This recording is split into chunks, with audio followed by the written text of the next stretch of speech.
बाद में देख लेंगे रिकॉर्डिंग, कोई बात नहीं, ठीक है। तो हम लोगों ने कहां तक पढ़ लिया था बताओ? डाल्टन लॉ पढ़ लिया था ना, आइडियल नॉन आइडियल सॉल्यूशन आज पढ़ना था, है ना। लिखो ideal solution.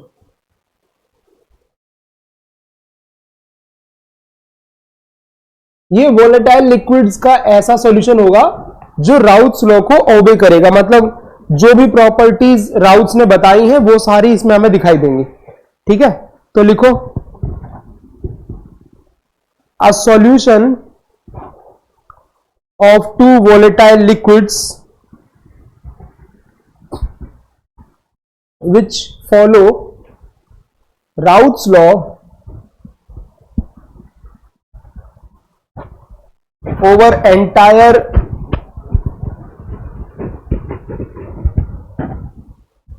range of composition is called, क्या बोलते हैं? Ideal solution.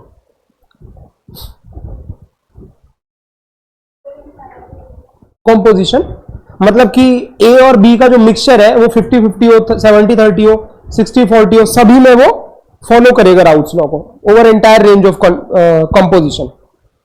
सो सच सॉल्यूशंस तुम खुद कर लेना। देखो अब क्या है कि जैसे मान लो ए और बी दो लोग हैं मिक्स, ए एंड बी, ठीक है। एक कंपोनेंट ए है और दूसरा कंपोनेंट बी है। तो आइडियल सॉल्यूशन कब बनेगा? जब जो बॉन्ड एनर्जी है, या ये मैं कहूं इंटरेक्शन की एनर्जी है ए और ए के मॉलिक्यूल्स की, वही एनर्जी बी और बी के मॉलिक्यूल्स की है, और वही एनर्जी ए और बी के मॉलिक्यूल्स की है। मतलब जैसे फॉर एग्जांपल इथेनॉल है, तो इथेनॉल इथेनॉल के मॉलिक्यूल से अट्रैक्ट होगा। अगर इथेनॉल को पानी में मिला दूंगा तो पानी से अट्रैक्ट होगा। तो ए और बी दो लोग हो गए ना, तो ए और ए में जो अट्रैक्शन था, अगर वही अट्रैक्शन ए और बी में है और वही अट्रैक्शन बी और बी में है, तो सॉल्यूशन कैसा रहेगा? आइडियल। मतलब कि उनको मिक्स करने के बाद या मिक्स करने से पहले जो कंपोजिशन में बॉन्ड का स्ट्रक्चर था, जो एनर्जी थी, वो सेम है, ठीक है। दूसरी चीज इसमें क्या होगी आइडियल सॉल्यूशन में, कि जब हम मिक्स करेंगे इन दो चीजों को, तो इनका जो डेल्टा वी होगा, डेल्टा वी मतलब चेंज इन वॉल्यूम, वो क्या होगा? जीरो। मतलब ए और बी का वॉल्यूम मिलाने से पहले और मिलाने के बाद टोटल क्या रहेगा? सेम रहेगा। डेल्टा एच ऑफ मिक्स यानी एंथैल्पी ऑफ मिक्सिंग, वो क्या होगी? जीरो। नंबर 4, प्रेशर ऑब्जर्व्ड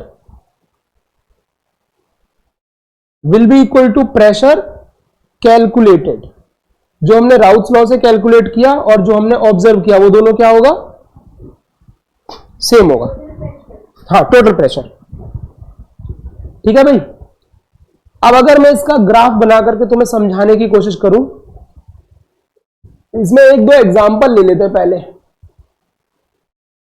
कि कौन कौन से मिक्सचर आइडियल सॉल्यूशन बनाएंगे। जैसे मान लो मैं कहता हूं एन हेक्सेन और एन हेप्टेन, तो क्या ये दोनों आइडियल सॉल्यूशन बनाएंगे? देखो हेक्सेन एक नॉन पोलर एल्केन है, हेप्टेन भी एक नॉन पोलर एल्केन है। इसका मोलर मास जो भी होगा, इसके मोलर मास में सिर्फ 12 का डिफरेंस, 12-14 का डिफरेंस आएगा, 14 का, है ना। यहां पे एक CH2 एक्स्ट्रा होगा, हेक्सेन के बाद हेप्टेन आता है, सिर्फ 14 U का डिफरेंस आएगा। यानी मोलर मास इनका ऑलमोस्ट क्या है? सेम है। तो इन दोनों का नेचर बॉन्ड का और इनका मोलर मास क्या है? सेम। तो इनका बॉइलिंग और मेल्टिंग पॉइंट भी अप्रोक्सीमेटली सेम रहेगा, यानी हवा में उड़ने की जो टेंडेंसी है वो भी सेम है। तो इनके अंदर क्या है? ये जो एनर्जी का इंटरेक्शन है ए का, ए बी का, या फिर बी बी का, वो सब क्या है? लगभग सेम। तो ये कैसे सॉल्यूशन बनाएंगे? इसी तरीके से हम लोग ले सकते हैं बेंजीन और टोलुइन। बताओ क्या ये सेम बनाएंगे? बेंजीन और टोलुइन के मास में ज्यादा अंतर नहीं है, अगेन वही 14 U का डिफरेंस आएगा। बाकी ये भी नॉन पोलर नेचर का है, ये भी नॉन पोलर नेचर का है। तो ये कैसा बनाएंगे? आइडियल सॉल्यूशन बनाएंगे, ठीक है। लिख लो फटाफट से। अगर वही मैं कह दूं इथेनॉल प्लस वाटर, बताओ क्या ये आइडियल बनाएंगे? ये नहीं बनाएंगे आइडियल। क्यों नहीं बनाएंगे बताओ? क्योंकि मास डिफरेंस भी ज्यादा है। दूसरी बात यहां पे हाइड्रोजन बॉन्डिंग आ जाएगी, यानी इंट्रैक्शन की जो पहले इथेनॉल इथेनॉल का मॉलिक्यूल का जो इंट्रैक्शन है वो कम होगा। जब वाटर आ जाएगा तो उसके साथ हाइड्रोजन बॉन्डिंग आ जाएगी, तो यहां पर इंट्रैक्शन क्या हो जाएगा, स्ट्रांग हो जाएगा। तो ये आइडियल सॉल्यूशन नहीं बनाएगा, ये लोग आइडियल बनाएंगे। ठीक है, लिख लो फटाफट से। मेरे को कौन सा पढ़ना है, non ideal solution. Non ideal किसको कहेंगे बताओ, जो राउट्स लॉ फॉलो ना करे हमेशा। तो लिखो such solutions which does not obey Raoult's law. अच्छा एक चीज रह गई उसमें, वैसे एक ग्राफ और बताना था मुझे। जगह है तुम्हारे पास ग्राफ बनाने की? छोटा सा बनेगा, यहां बना लेना। हाँ इसमें लिख लो, पहले इसकी डेफिनेशन कंप्लीट कर लो। Which does not obey Raoult's law over entire range of composition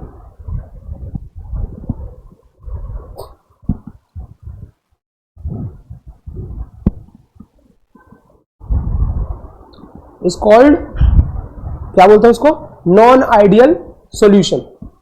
तो नॉन आइडियल में क्या क्या होगा, इनके बिल्कुल ऑपोजिट होगा। यहां पे क्या हो रहा था, ये सब बराबर थे, यहां नॉट इक्वल लगा देना। यहां पर नॉट इक्वल टू जीरो, यहां पर नॉट इक्वल टू जीरो, यहां पर नॉट इक्वल, मतलब ऑब्जर्व प्रेशर कैलकुलेटेड प्रेशर अलग होगा।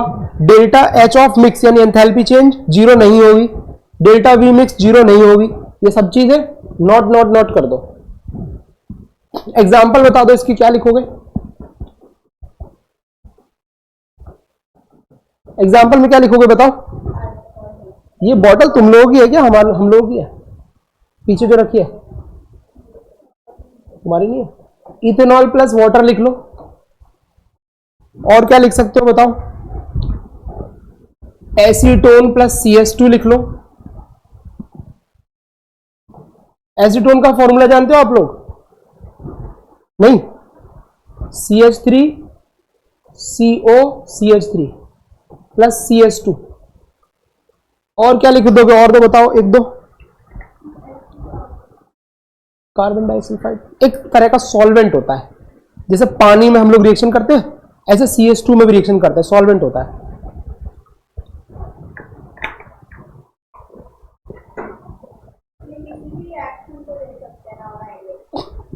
किसी को भी नहीं, जहां इंटरेक्शन चेंज हो रहा हो, जैसे इथेनॉल में क्या होता है, नहीं ऐसा नहीं, लिक्विड हमें वोलेटाइल लिक्विड चाहिए। हाँ जैसे एसिड, अल्कोहल में क्या होता है, अल्कोहल का मॉलिक्यूल होता है ना, डाइपोल इंटरेक्शन करता है, जानते हो डाइपोल इंटरेक्शन। यहां पर कार्बन ये है ना keto group C double bond O, तो ये भी पोलर नेचर का होता है, तो ये भी डाइपोल इंटरेक्शन कर रहा है। लेकिन जब इसके साथ मिला दोगे, ये नॉन पोलर है, तो इसके इंटरेक्शन को ये क्या करेगा, डिस्टर्ब करेगा। तो अब क्या होगा, इसमें वो इंटरेक्शन खत्म हो जाएगा, कम हो जाएगा। इसमें क्या होगा, जैसे ही पानी के साथ आएगा तो हाइड्रोजन बॉन्डिंग हो जाएगी, इंटरेक्शन क्या हो जाएगा, बढ़ जाएगा। तो जैसे इनके बीच में आपस में इंटरेक्शन था, इनके आने से या तो वो इंटरेक्शन की एनर्जी बढ़ गई या फिर घट गई, तो हम उसको नॉन आइडियल की कैटेगरी में डाल देंगे। और अगर वो इंटरेक्शन की एनर्जी में बहुत ज्यादा सिग्निफिकेंट कोई डिफरेंस नहीं आया तो वो आइडियल है। समझ गए? और इसमें लिख सकते हो HNO3 प्लस वाटर एसेट्रा, ऐसे और भी हो सकते हैं। ठीक है, अब इसमें जो इंटरेक्शन होंगे दो प्रकार के होंगे। कौन कौन से दो टाइप के होंगे, एक इंटरेक्शन में एनर्जी क्या हो गई, इंक्रीज, एक इंटरेक्शन में एनर्जी हो गई डिक्रीज। तो जिनमें एनर्जी मतलब बॉन्ड एनर्जी बढ़ गई तो वो ज्यादा कॉम्पैक्टली पैक हो जाएंगे, हवा में उड़ने को पसंद नहीं करेंगे। और जिनमें वो कम हो गई तो वो थोड़े दूर दूर हो जाएंगे मॉलिक्यूल, यानी हवा में जल्दी वेपराइज होंगे। तो दो तरीके हो सकते हैं। अगर मैं इसके ग्राफ को बनाऊं आइडियल सॉल्यूशन के, तो इसका ग्राफ कुछ इस तरह से चलता है। केमिस्ट्री में ना देखो ये वाली डंडी भी खींच देते हैं। इस डंडी का मतलब क्या होता है कि मैं यहां पर ले रहा हूं मोल फ्रैक्शन एक्स एक्सिस में, उस मोल फ्रैक्शन में ये जो पॉइंट है ये दिखाएगा काई A 0 और काई B 1। तो इसका मतलब क्या है कि इस पॉइंट पर A जो है बिल्कुल 0 मात्रा में और B जो है वो पूरा का पूरा है। तो यहां पर जो हमारे पास ग्राफ बनेगा उसमें सारा का सारा जो वेपर प्रेशर होगा किसके आएगा, वो A से या B से, B से आएगा। तो ये पॉइंट दिखाएगा P0 B को। अब जैसे मैं इधर बढ़ता जाऊंगा तो काई A इंक्रीज होता रहेगा, काई B डिक्रीज होता रहेगा। तो इस पॉइंट पर जाने के बाद क्या होगा बताओ? काई ए हो जाएगा 1, काई बी हो जाएगा 0। तो इस जगह पर जो हमारा प्रेशर होगा वो सारा का सारा किसका होगा? ए का होगा। तो अगर देखा जाए तो टोटल प्रेशर का जो मैंने फॉर्मूला बताया था राउट्स लॉ में, वो क्या बताया था? पी नॉट ए काई ए प्लस पी नॉट बी काई बी। तो ये फॉर्मूले से हमें पता चल रहा है कि वेरिएशन स्ट्रेट लाइन का है ना। तो यहां से ग्राफ जो है बिल्कुल ऐसे सीधा चलेगा, यहां पहुंच जाएगा। ठीक है, ये मैंने जो येलो लाइन बनाई, कौन सा प्रेशर बनाया? टोटल। कौन सा प्रेशर है ये? टोटल प्रेशर है। लेकिन इंडिविजुअल प्रेशर्स को भी ट्रैक करते हैं कि ए के प्रेशर का क्या हुआ, बी के प्रेशर का क्या हुआ। तो यहां पे सारा का सारा प्रेशर किसका था? बी का था। बी का मोल फ्रैक्शन 1 था। इधर जब आऊंगा धीरे धीरे तो यहां पर बी का प्रेशर क्या हो जाएगा? 0 हो जाएगा, क्योंकि काई भी 0 है। तो ये ग्राफ कहां चला जाएगा? अब ये व्हाइट जो मैंने लाइन बनाई किसकी बनाई है? Pressure of B. Pressure of A कहां से शुरू होगा? 0 से शुरू होगा और बाद में कहां पहुंच जाएगा? यहां पर। तो ये ऐसे चलेगा, प्रेशर ऑफ ए। अब अगर मैं सिर्फ इसी ग्राफ पर क्वेश्चन बनाना चाहूं तो मैं जैसे एक मैंने ग्राफ आपके सामने बनाई है, अगले पेज पे बना लो। ठीक है, एक ग्राफ मैंने आपके सामने बनाया कुछ इस तरीके से।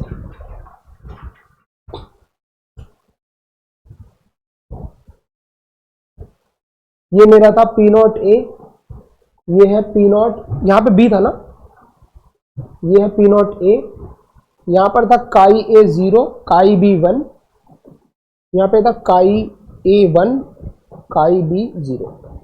ठीक है, अब मैं इस क्वेश्चन में आपसे पूछ सकता हूं कि ये बताओ कि which is more volatile? Which is more volatile, A और बी? बताओ, ग्राफ को देख करके आपको बताना है इस क्वेश्चन का आंसर। आप यहां पे प्योर वेपर प्रेशर देखो, जब बी नहीं है, सॉरी जब ए नहीं है बी है केवल, तो यहां पर वेपर प्रेशर ऑफ बी दे रखा है। जब यहां पर केवल ए है, बी बिल्कुल 0 है, तब वेपर प्रेशर ऑफ ए दे रखा है। दोनों में कौन सा वाला ऊपर है?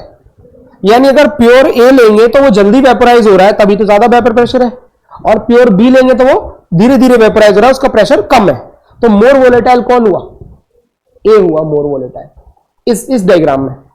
लेकिन अगर यही मुझे ऐसा डायग्राम बनाना हो जिसमें ए मेरा लेस वोलेटाइल है और बी मोर वोलेटाइल है, तो डायग्राम कैसा बनेगा बताओ? तो उस केस में मेरा डायग्राम कुछ इस तरीके से बन जाएगा। ये हो गया, फिर ये हो गया। कई बार बच्चे यहां कंफ्यूज हो जाते हैं एग्जाम में, क्या ये आइडियल सॉल्यूशन का ग्राफ नहीं है जो मैंने बनाया? अब बताओ,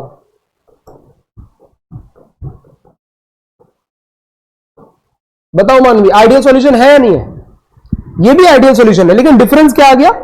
वहां पर ए ज्यादा वोलेटाइल था, यहां पर बी ज्यादा वोलेटाइल है। Here B is more volatile than ए।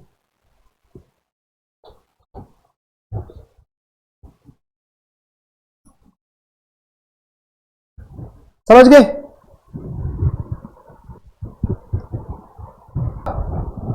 अब नॉन आइडियल में चलते हैं। मैंने बोला था नॉन आइडियल में दो सिचुएशन हो सकती है।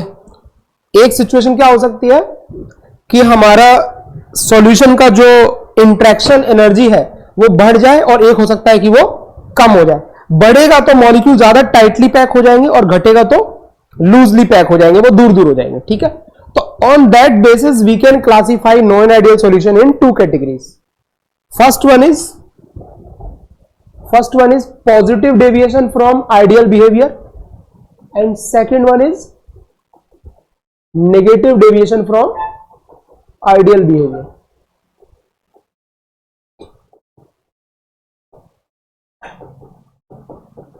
तो बताओ भाई, पॉजिटिव डेविएशन का मतलब क्या है? जो वेपर प्रेशर हमने कैलकुलेट किया उससे हमें क्या मिलेगा? ज्यादा मिलेगा। और नेगेटिव डेविएशन का मतलब हमारे कैलकुलेटेड से कम मिलेगा। इसका मतलब यहां पर pressure observed is greater than pressure calculated, pressure observed is less than pressure calculated. Second point, energy of AA or energy of BB molecule is less than or greater than energy of AB. बताओ क्या होगा, कम या ज्यादा? AA और BB की energy AB से क्या होगी? ज्यादा होगी। ये वाली एनर्जी ज्यादा होगी, यानी जब प्योर मॉलिक्यूल आपस में जुड़े थे तब ज्यादा टाइटली पैक्ड थे, मिक्सचर बनाया तो लूजली पैक हो गए, इसलिए हवा में जल्दी उड़ गए, इसलिए हवा में प्रेशर क्या आ गया? ज्यादा आ गया।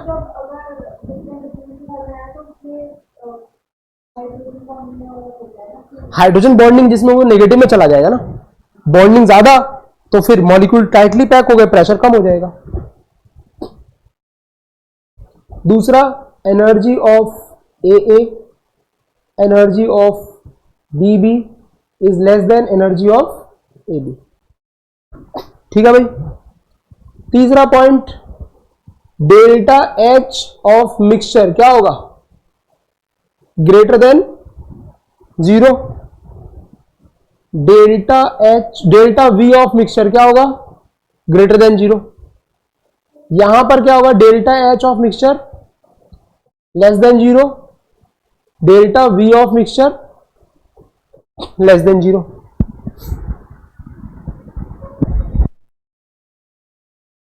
चलो अब इसमें अगर मैं एग्जांपल्स बताऊं तो बताओ एग्जांपल कौन कौन से आएंगे इसमें? अब इसमें वो एग्जांपल्स आपको बताने हैं मुझे, इसी का रिमोट कहां गया, जिनमें पहले बॉन्डिंग स्ट्रांग थी, मिक्सचर आने के बाद बॉन्डिंग वीक हो गई। बताओ कोई एग्जांपल, पहले इन्हीं में से बता दो, ये लिखे हैं यहां पर, इनमें से कौन सा वाला आएगा पॉजिटिव डेविएशन? बताओ।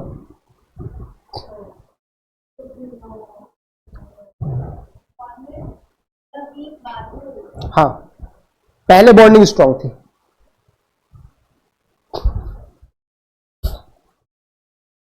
बताओ।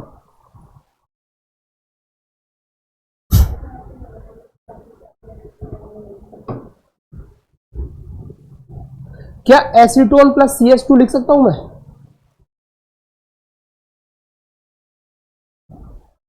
एसीटोन क्या होता है? पोलर नेचर का होता है। पोलर नेचर में क्या होगा? पोलर पोलर इंटरेक्शन होगा, डायपोल डायपोल इंटरेक्शन। और CH2 कैसे नेचर का है? Non polar. तो पहले एसीटोन आपस में जुड़ा होगा अच्छे से, क्योंकि डायपोल डायपोल इंटरेक्शन है, बीच में CH2 घुस जाएगा तो वो इंटरेक्शन क्या हो जाएगा? कम हो जाएगा। तो यानी कि वो इंटरेक्शन की एनर्जी कम है, यानी ये लूजली पैक हो जाएगा तो हवा में उड़ जाएगा। और कौन सा आ जाएगा बताओ? इस वाले का बताओ एक। Ethanol plus water. वाटर की हाइड्रोजन बॉन्डिंग इथेनॉल मिक्स होने से पहले ज्यादा होगी या कम होगी? वाटर की, हाँ ज्यादा होगी। और जब वो आ जाएगा तो कम, तो वो इसमें आएगा ना, पॉजिटिव डेविएशन में आएगा ना। इथेनॉल प्लस वाटर, मतलब इनकी एनर्जी, इनके मॉलिक्यूल जो आपस में जुड़े होंगे, जैसे अगर मैं पानी के मॉलिक्यूल को देखूं, देखो पानी का मॉलिक्यूल ऐसे रहेगा ना, अकेला OH ऐसे, तो ये एनर्जी बॉन्ड बनाएगा, हाइड्रोजन बॉन्ड। दूसरा OH मॉलिक्यूल आएगा इस तरीके से, ये इसके साथ भी बॉन्ड बना लेगा। तो एक मॉलिक्यूल जो है वो कितने हाइड्रोजन बॉन्ड बना रहा है? 1 2, ठीक है। और फिर ये वाला इधर भी बनाएगा ऑक्सीजन के साथ अगले वाले मॉलिक्यूल के, ये भी बनाएगा अगले वाले मॉलिक्यूल के ऑक्सीजन के साथ। तो एक वाटर मॉलिक्यूल कितने हाइड्रोजन बॉन्ड बना रहा है? 1 2 3 और 4, मतलब 2 हाइड्रोजन बना रहे हैं और 2 ऑक्सीजन बना रहा है। लेकिन अगर इथेनॉल के साथ मिक्स कर दूंगा तो इथेनॉल क्या होता है? C2H5OH, सही है। अब वो जो वाटर मॉलिक्यूल हमारा बना रहा था बॉन्डिंग, 4 मॉलिक्यूल के साथ जुड़ रहा था, यहां पर क्या है कि ये हाइड्रोजन सिर्फ ऑक्सीजन के साथ जुड़ सकता है और किसी के साथ नहीं जुड़ेगा। साथ में ये आ गया एक हाइड्रोफोबिक पार्ट। एल्केन चेन क्या होती है? हाइड्रोफोबिक। तो ये पानी के साथ डिसॉल्व नहीं होता, सिर्फ एक ही हाइड्रोजन बॉन्ड बनेगा इसके साथ, ठीक है। यहां पर एक मॉलिक्यूल 4 बॉन्ड बना रहा था, ये तो अभी भी 4 बनाएगा लेकिन ये नहीं बनाएगा 4। तो अब क्या होगी? हाइड्रोजन बॉन्डिंग की एक्सटेंट थोड़ी सी कम हो गई पहले से। पानी पानी के बीच में जो बॉन्ड था उससे क्या हो गया? कम हो गया, ठीक है। तो ये कौन से डेविएशन में आएगा, फिर पॉजिटिव में आएगा। लेकिन ये वाला आता है, ये वाला नेगेटिव डेविएशन में आएगा, क्योंकि जो HNO3 होता है ना, इसके पास 3 ऑक्सीजन रहते हैं NO3 के पास, ये ज्यादा हाइड्रोजन बॉन्ड बनाता है। और ये जो तुम्हारा नाइट्रोजन है, इसके पास एक लोन पेयर भी रहता है, वो भी हाइड्रोजन बॉन्डिंग में पार्टिसिपेट कर सकता है, वो भी इलेक्ट्रॉन रिच है। और दूसरी बात है कि ये नाइट्रिक एसिड एक प्रकार का एसिड है, पानी के साथ इसकी अफिनिटी ज्यादा है, ये रिएक्शन भी करता है, H+ भी रिलीज करता है। तो पानी के साथ जो बॉन्डिंग का नेचर है इसका, वो इंडिविजुअल वाले से क्या होगा, ज्यादा होगा, यानी ज्यादा टाइटली पैक्ड होंगे इसके मॉलिक्यूल्स। तो यहां पर नेगेटिव डेविएशन आ जाएगा। हो गए 3 एग्जांपल। और यहां पर एक और लिख लेते हैं नेगेटिव डेविएशन में। और कोई बताओ नेगेटिव में कौन आएगा जिसमें बॉन्डिंग थोड़ी सी बढ़ जाए पहले के मुकाबले। हाँ, ये आ जाएगा एनिलीन प्लस फिनॉल, ये वाला आ जाएगा इसमें नेगेटिव डेविएशन में। क्यों आएगा बताओ? इन एनिलीन में क्या होगा, सिर्फ एक तरह का डायपोल डायपोल इंटरेक्शन है, हाइड्रोजन बॉन्डिंग भी होता है बट थोड़ा कम एक्सटेंट में होता है। लेकिन जब फिनॉल आएगा तो हाइड्रोजन बॉन्ड भी हो जाएगा और डायपोल डायपोल इंटरेक्शन भी हो जाएगा, तो इसमें नेगेटिव डेविएशन हो जाएगा। ठीक है, ये सब लिख लो फटाफट से। अब इनके ग्राफ बनाता हूं, लिख लिए। अब अगर हम लोग ग्राफ बनाते हैं पॉजिटिव डेविएशन का, तो हमारा जो ग्राफ बना था उसमें क्या फर्क आएगा पॉजिटिव डेविएशन वाले में। यहां पर ले लिया मैंने काई A 0, काई B 1, यहां पे ले लूंगा काई A 1 और काई B ले लूंगा 0। ठीक है, ये मेरा था P0 B, ये है लेट से P0 A। तो पहले जो आइडियल सॉल्यूशन था उसमें ग्राफ कैसे जा रहा था हमारा, स्ट्रेट लाइन जा रहा था ऐसे। बट अभी मैंने क्या बताया कि जो हम प्रेशर ऑब्जर्व करेंगे वो कैलकुलेटेड से ज्यादा होगा, मतलब जो लाइन हमारी जाएगी वो कुछ इस तरीके से जाएगी। समझ गए बात? और अगर मैं इसको ज्वाइन करता ए वाले को तो वो ऐसे जाता, एक्चुअल में ए वाला कैसे जाएगा, ऐसे जाएगा। सेम विद बी, ये ऐसे जाएगा। मतलब जो इनकी लाइन थी उससे थोड़ा ऊपर रहेंगे इनके प्रेशर।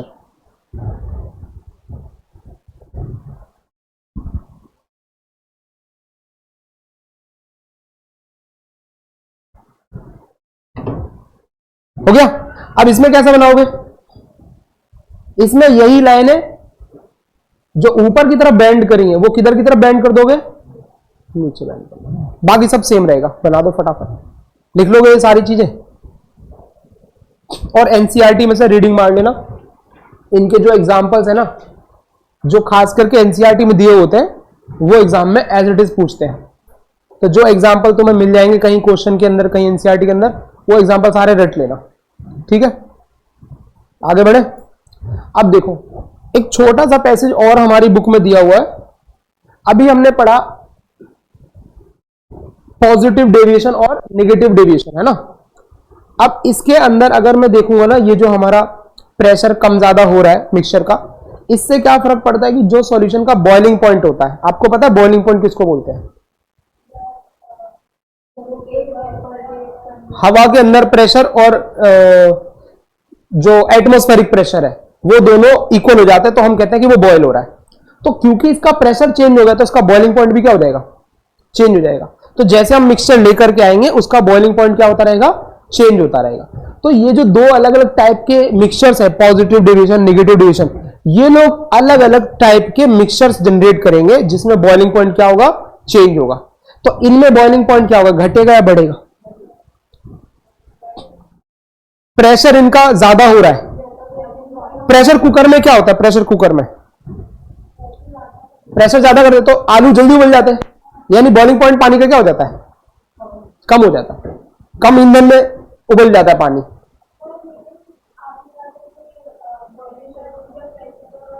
हाँ, तो एटमॉस्फेरिक प्रेशर और उसका प्रेशर इक्वल होता है। तो जब प्रेशर कुकर होता है वो बंद होता है, तो हवा के प्रेशर के साथ इक्वल नहीं करना होता ना, वो अंदर ही अंदर वो प्रेशर अचीव हो जाता है, ठीक है, और वो जल्दी अचीव हो जाता है, मतलब थोड़ी देर के अंदर। तो यहां पे क्या हो रहा है कि हमारा जो प्रेशर है वो ऑब्जर्व प्रेशर ज्यादा है, यानी जो पहले वेपर बनने में 1 घंटा लग रहा था अब वो आधे घंटे में हो रहा है। इसका मतलब हमारा प्रेशर हवा में बढ़ गया है, यानी बॉइलिंग पॉइंट क्या हो जाएगा, कम हो जाएगा, जल्दी वो ऊपर हवा में जा रहा है। तो ये ऐसे हैं जिनमें बॉइलिंग पॉइंट डिक्रीज होगा, और ये ऐसे मिक्सचर है जिनमें बॉइलिंग पॉइंट इंक्रीज होगा। उन मिक्सचर्स के एक स्पेशल कॉम्पोजिशन होते हैं जिनको हमने स्पेशल नाम दिया है। ये तो समझ में आ रहा है कि जनरली बॉइलिंग पॉइंट कम होगा और जनरली बॉइलिंग पॉइंट क्या होगा, ज्यादा होगा, लेकिन इनके अंदर स्पेशल एक कॉम्पोजिशन हम लोग बना देते हैं, तो नाम देते हैं ये लिखो अलग से। ये अपनी बुक में छोटा सा पैसेज दे रखा है, और कभी कभार पूछ लेते हैं एग्जाम में सवाल, ऐसे जनरली तो नहीं पूछते।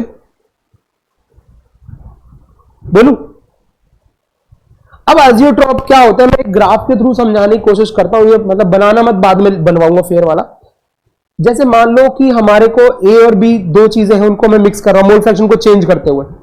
तो पहले पहले तो सिर्फ बी होगा, तो बी का ही प्रेशर होगा, तो एक पर्टिकुलर टेम्परेचर होगा जिसको मैं कहूंगा बॉइलिंग पॉइंट ऑफ बी, जहां पर वो हवा के प्रेशर के बराबर कर रहा है अपने आप को। अब अगर मैं मिक्सचर को बढ़ाते जाऊंगा इधर, तो क्या होगा, ये बॉइलिंग पॉइंट क्या होता रहेगा, डिक्रीज होता रहेगा, ठीक है। एक ऐसा स्पेसिफिक पॉइंट आता है जिसके बाद ये वापस इंक्रीज होने लगता है। तो हम लोग इस ग्राफ में एक बात समझते हैं कि जब मैं बी के कॉम्पोजिशन को, जो कि 1 था, उसको डाइल्यूट करना शुरू करता हूं, ए मिक्स करता हूं, तो there is a certain point जहां पर इन दोनों का एक डिप आएगा, एक मिनिमा आएगा। उसके बियॉन्ड अगर फर्दर जाऊंगा तो फिर इंक्रीज होने लगता है। तो एक ऐसा कॉम्पोजिशन, ये वाला जो पॉइंट है, इस पर्टिकुलर कॉम्पोजिशन पे क्या होता है कि जो ए और बी का मिक्सचर होता है उनका कॉम्पोजिशन लिक्विड में और हवा में बराबर हो जाता है, यानी हवा में जो मोल फ्रैक्शन का रेशियो है वही लिक्विड में, और इस पर्टिकुलर पॉइंट पे जो बॉइलिंग पॉइंट है वो सबसे कम हो जाता है। इस तरह की जो कंडीशन बनती है स्पेशल कॉम्पोजिशन में बनती है, स्पेसिफिक परसेंटेज में रहना चाहिए वो सॉल्यूशन।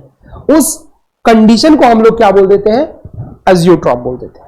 उस स्पेसिफिक कंसंट्रेशन पे जो सॉल्यूशन होता है वो एक मिनिमम बॉइलिंग पॉइंट को अचीव कर लेता है, और हवा में और लिक्विड में उनका जो कॉम्पोजिशन क्या रहता है, सेम रहता है। ऐसे स्पेसिफिक सॉल्यूशन को क्या बोलते हैं, एजियोट्रॉप्स बोलते हैं। लिखो इसकी definition, they are such mixtures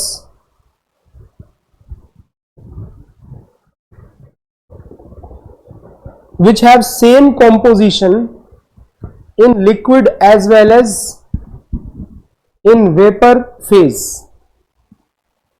in liquid as well as in vapor phase।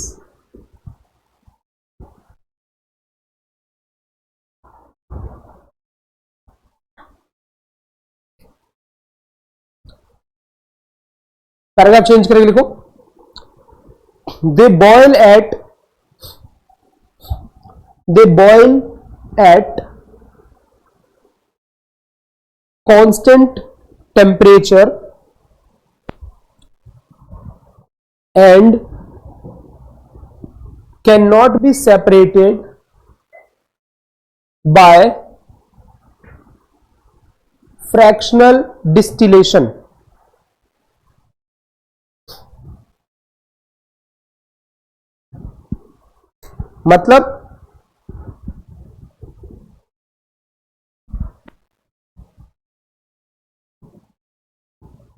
मतलब बताओ क्या हुआ इसका, कि ए और बी का जो कॉम्पोजिशन है वो क्या है, इस स्टेज पर पहुंच गया है कि उनका दोनों का बॉइलिंग पॉइंट कांस्टेंट हो चुका है। अब अगर हम उनको फ्रैक्शनल डिस्टिलेशन यानी कि गर्म करके जो सेपरेट करते हैं कंडेंस करने वाली टेक्निक से, उससे हम उनको सेपरेट नहीं कर सकते। दूसरी इंपॉर्टेंट बात क्या है कि इनका मोल फ्रैक्शन हवा में और लिक्विड में दोनों जगह क्या है, सेम है, ठीक है। अच्छा, ये तो एजियोट्रोप की जनरल कंडीशन हो गई। अब एजियोट्रोप दो टाइप के, क्योंकि सॉल्यूशन दो टाइप के, इनमें मैंने बताया बॉइलिंग पॉइंट घटता है, तो इनको हम लोग नाम देते हैं minimum boiling azeotrope. Minimum boiling azeotropes. और इनको क्या नाम देते हैं? Maximum boiling अजियोट्रॉप्स।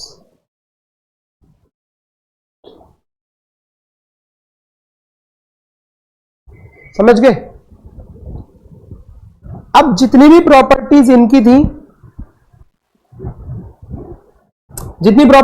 थी, सारी की सारी प्रॉपर्टीज यहां पर एज इट इज यूज हो जाएंगी। कोई पूछेगा भाई मिनिमम बॉइलिंग अजियोट्रॉप में बताओ, प्रेशर ज्यादा होता है कम होता है? तो ज्यादा होता है। इंट्रैक्शन की एनर्जी पहले ज्यादा थी या बाद में ज्यादा थी? पहले ज्यादा थी। मतलब जितनी की जितनी यहां पे मैंने बातें लिखी है वो एज इट इज उसमें अप्लाई हो जाएंगी। ठीक है। अच्छा, स्पेशल और अलग क्या है वो बता देता हूं सिर्फ। तो यहां पर लिखो फर्स्ट पॉइंट, मिनिमम बॉइलिंग अजियोट्रॉप में लिखो the mixtures which show positive deviation from routes law, positive deviation from Raoult's law form minimum boiling azeotrophs।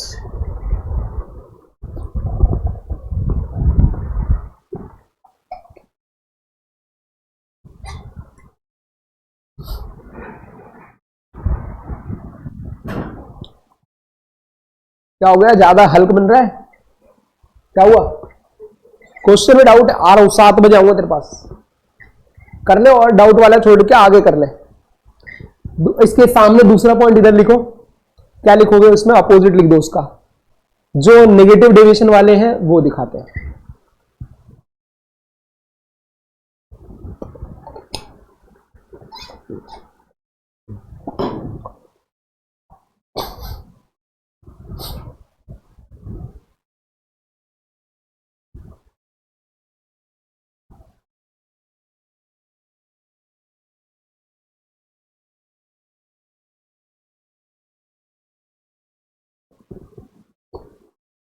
हो गया?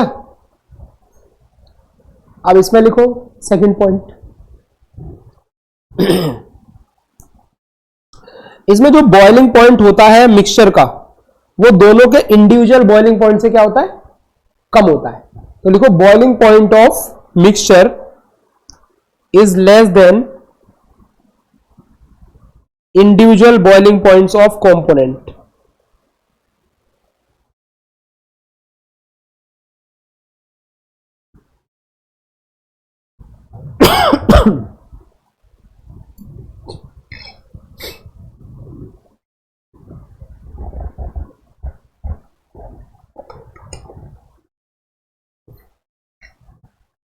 अब इधर लिखो, इसमें ग्रेटर देन या मोर देन लिख दो।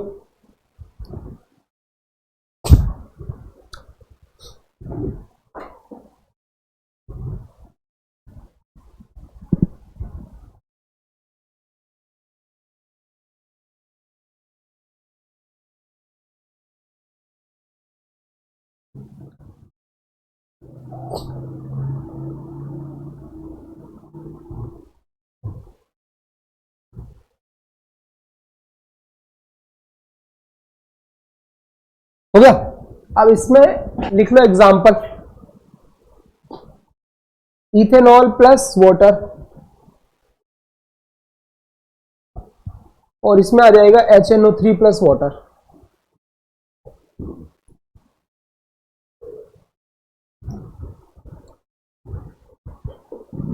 ये आई थिंक ये वाला होता है 68% वेट बाय वेट, जब ये मिनिमम बॉइलिंग मैक्सिमम बॉइलिंग बनाता है। कंसंट्रेशन मतलब अगर इस कंसंट्रेशन पे होगा तभी बनेगा वो अजियोट्रॉप। और इसका मुझे डेटा याद नहीं है, आई थिंक ये होता है 95 वेट वॉल्यूम बाय वॉल्यूम। देखो बुक में देखो लिखा होगा, वॉल्यूम बाय वॉल्यूम में होगा इसका डेटा कुछ। देखो इसी में होगा कोई 95 है।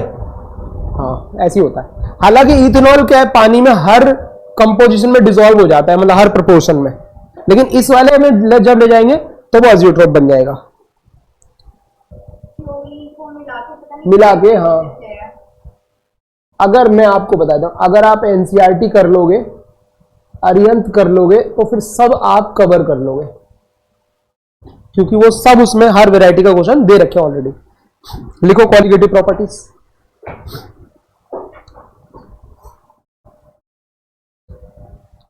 बोर तो नहीं हो रहे? थ्योरी ज्यादा होगी ना आज, न्यूमेरिकल नहीं कराए बिल्कुल भी। हाँ ये सब इसी में आएगा कॉलिगेटिव प्रॉपर्टीज में। हाँ बताओ क्या, सब इसमें चारों प्रॉपर्टीज। अब मैं जो पढ़ाने जा रहा हूं ना, आधे घंटे में मैं चारों प्रॉपर्टीज तुम्हें लिखवाऊंगा और न्यूमेरिकल कराऊंगा। हाँ अब उसकी जो थ्योरी वाला पार्ट है वो हम अगली क्लास में लिखेंगे, क्योंकि आज ऑलरेडी हमने काफी थ्योरी लिख लिया है ना। अब इसके जो न्यूमेरिकल वाला पार्ट है वो आज मैं पूरा खत्म करा दे रहा हूं, थ्योरी वाला पार्ट किसी और दिन लिखवा दूंगा, ठीक है। देखो कॉलिगेटिव प्रॉपर्टीज क्या होती है, मैं शॉर्टकट में बताऊंगा।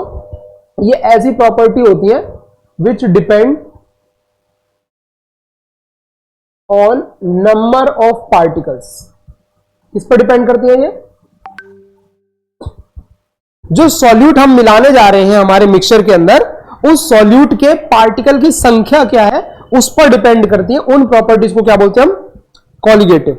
अगर जैसे NaCl कोई सॉल्ट है, पानी में डिसॉल्व करेंगे तो वो बन जाएगा Na+Cl-, तो यहां पर इसके नंबर क्या है? 2। तो कॉलिगेटिव प्रॉपर्टीज में इसका ये 2 पार्टिकल काउंट होगा, ठीक है। तो वो डिसॉल्व होने के बाद नंबर ऑफ पार्टिकल कितने दे रहा है उस पर डिपेंड करता है, ज्यादा दे रहा है कम दे रहा है, ठीक है। अच्छा अभी ये पार्टिकल की संख्या पे बाद में बात करेंगे कि लिखेंगे कैसे। अब मेन है कॉलिगेटिव प्रॉपर्टीज में 4 प्रॉपर्टीज आती है। कौन कौन सी 4 प्रॉपर्टीज है बताओ? एक है हमारी relative lowering in vapour pressure, तो ये है। और कौन सी है दूसरी बताओ? Elevation in boiling point. उसके बाद कौन सी है? Depression in freezing point.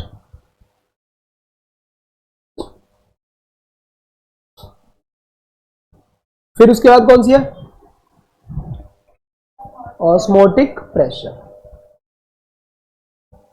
अब मैं सबको ना शॉर्टकट बताता हूं सबका मतलब क्या है। कि जैसे हमारे पास कोई वोलेटाइल लिक्विड था, हमने उसमें क्या डाल दिया? एक नॉन वोलेटाइल सॉलिड डाल दिया, नमक डाल दिया, तो उसका वेपर प्रेशर क्या हो जाएगा? कम हो जाएगा, कम हो जाएगा ना। नॉन वोलेटाइल चीजें मिला दूंगा तो जो रिलेटिव लोअरिंग, अभी लिखो मत, अब सुन लो, एक साथ चारों बता रहा हूं फिर भूल जाओगे तुम। अब रिलेटिव लोअरिंग में क्या हो रहा है? मैं सॉलिड मिलाने जा रहा हूं जो नॉन वोलेटाइल, जो हवा में उड़ेगा नहीं, तो उसका वेपर प्रेशर क्या हो जाएगा? कम हो जाएगा, है ना। तो रिलेटिव वर्ड का मतलब क्या है? कि परसेंटेज एक तरीके से हम निकाल रहे हैं, चेंज अपॉन ओरिजिनल वैल्यू, उसको क्या बोलेंगे हम? रिलेटिव। तो change in pressure divided by pure pressure, ठीक है, is equals to i into chi. I जो है ना, आई उसको बोलते हैं वेंट ऑफ फैक्टर। वो सिर्फ ये बताता है कि पार्टिकल की संख्या बढ़ी है या घटी है, वो पार्टिकल की संख्या को रिप्रेजेंट करता है। जब तक आप नॉन इलेक्ट्रोलाइट यूज करोगे, क्या यूज करोगे? जैसे कि ग्लूकोज, वो नॉन इलेक्ट्रोलाइट है, पानी में जाकर टूटेगा नहीं, तो उस केस में आई लगाने की जरूरत नहीं पड़ेगी, समझ गए? ठीक है, आई एक ऐसा नंबर है जो सिर्फ ये बता रहा है कि मेरे पार्टिकल की संख्या बढ़ रही है या फिर घट रही है, लेकिन नॉन इलेक्ट्रोलाइट के केस में नहीं लगाना। अच्छा, तो ये फॉर्मूला समझ में आया? इस फॉर्मूले, हाँ 1 होता है। इस केस में जो काई है वो क्या है? मोल फ्रैक्शन किसका है? ये सॉल्यूट का। किसका है ये? मतलब जो नॉन वोलेटाइल सॉल्यूट आपने मिलाया है, जो सॉलिड मिलाया है, उसका मोल फ्रैक्शन है। ठीक है, ये क्या है? Final pressure minus initial pressure, और ये क्या है? Initial pressure. ठीक है, अब आ जाते हैं एलिवेशन इन बॉइलिंग पॉइंट, कि जब हमने कोई नॉन वोलेटाइल इलेक्ट्रोलाइट मिलाया तो बॉइलिंग पॉइंट क्या हो गया? इंक्रीज हो गया। तो increase in boiling point is equals to i K b into molality. क्या लिखा है मैंने? आई K b into molality. Molality जानते हैं, आई मैंने बता दिया, वो नंबर को दिखाने वाला चीज है। के बी एक प्रकार का कांस्टेंट, इसको बोलते हैं इबिलोस्कोपिक कांस्टेंट, या आप ऐसे समझ सकते हो मोलर एलिवेशन कांस्टेंट। इसका क्या नाम है?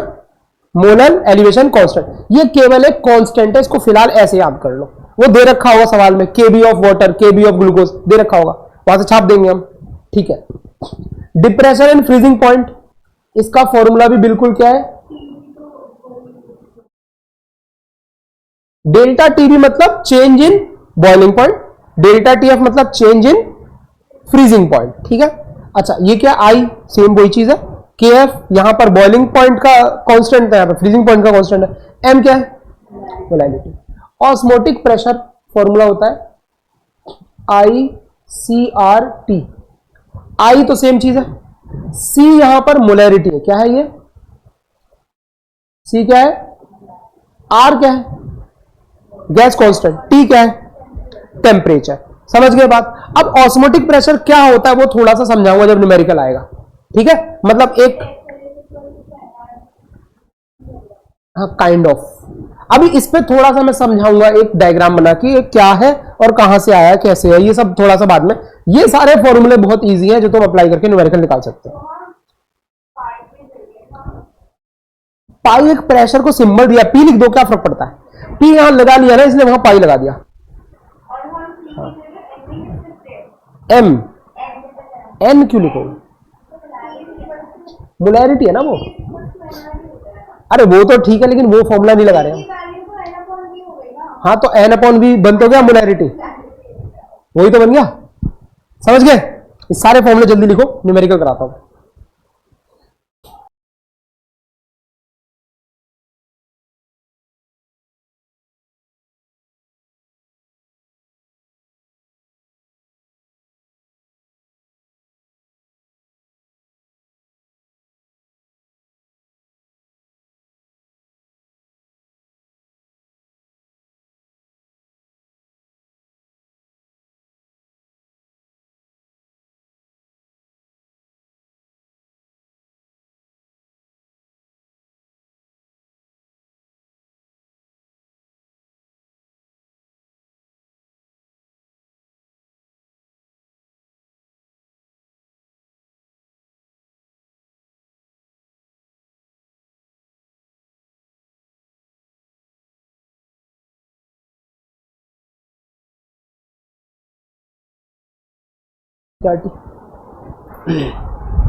इसमें आप लोग सबसे पहले निकालिए एग्जाम्पल नंबर 6, 7, 8, 9 और 10। धड़ाधड़ एग्जाम्पल कर डालो सारे, 6, 7 से लेकर 10 तक, और सारे हो जाएंगे, कुछ इसमें बड़ी बात नहीं है।